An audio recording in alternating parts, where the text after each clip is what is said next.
High, তো আমি আবার এলাম একটা নতুন ভিডিওর সাথে। অনেক দিন ধরেই ঠিক হয়েছিল রবিবার আমাদের এখানের চকগোপালের দ্বিতীয় তারাপীঠ মন্দিরে যাওয়ার, তো তাই যাওয়া হলো। আর আমার ঠিক এই সময় শরীরটাও খারাপ হলো। শনিবার রাত থেকে প্রচণ্ড জ্বর। রবিবার সবাই বারণ করলো যেতে, তাও আমি গেলাম। কারণ আমার না প্রচুর ঘুরতে ভালো লাগে, তাই আমি যাকেই বিয়ে করি না কেন সে যেন ঘুরতে নিয়ে যায়, এটাই ব্যাস, আর কিছু চাই না। তো তোমাদের কার কার ঘুরতে ভালো লাগে কমেন্ট করে জানিও।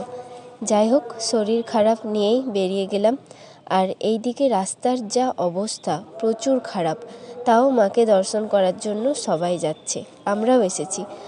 আর আমি একবার এসেছিলাম বান্ধবীদের সাথে, আর তার ভ্লগ আমার এই চ্যানেলে পোস্ট করাই আছে। এই শীতের সময় তখন মেলা চলছিল। পুকুরে পা হাত ধুয়ে 101 টাকার ডালি কিনে ফোন করে পুজোর প্রসাদ খাবার জন্য আগে থেকে কিছু অ্যাডভান্স করে বুক করেছিলাম। আর আমরা 51 টাকার কুপন কেটেছিলাম। আর এখানে রাজহাঁস আর রাজহংসী দেখে ওদেরও ভিডিও সাথে নিলাম। আর এইদিকে মিমি মিত্র এইগুলোতে ওঠার জন্য দুবার করে সব পয়সা ধ্বংস করে দিল। আর প্রসাদ খাওয়ার মুখে হয়েছিল একটা বড় বিপদ, সেটা হচ্ছে আমার শরীরে কিছু অস্বস্তি হচ্ছিল, আর আমি কাউকেই কিছু বলিনি। আমি হঠাৎ করে সেন্সলেস হয়ে পড়ি, মাথা ঘুরে।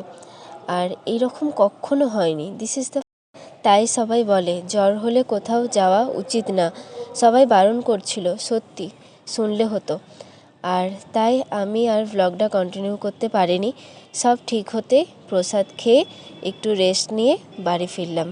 তো চলুন, আমি এখন 1 সপ্তাহ হলো অনেকটাই সুস্থ। আপনারাও ভালো থাকবেন। আর ভিডিওটা তাহলে এখানেই শেষ করছি। আসবো আবার নতুন কোনো ভিডিওর সাথে। ভালো থাকবেন। আর আমার ব্যাকগ্রাউন্ডে একটা আওয়াজ শুনতে পাচ্ছ, ওটা আমাদের এখানের মেলার মাইক। এর ভিডিও আনবো খুব তাড়াতাড়ি।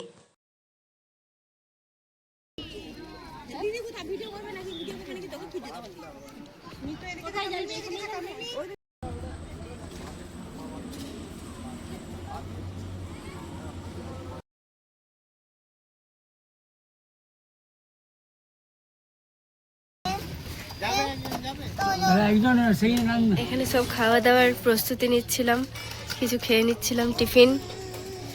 দাদা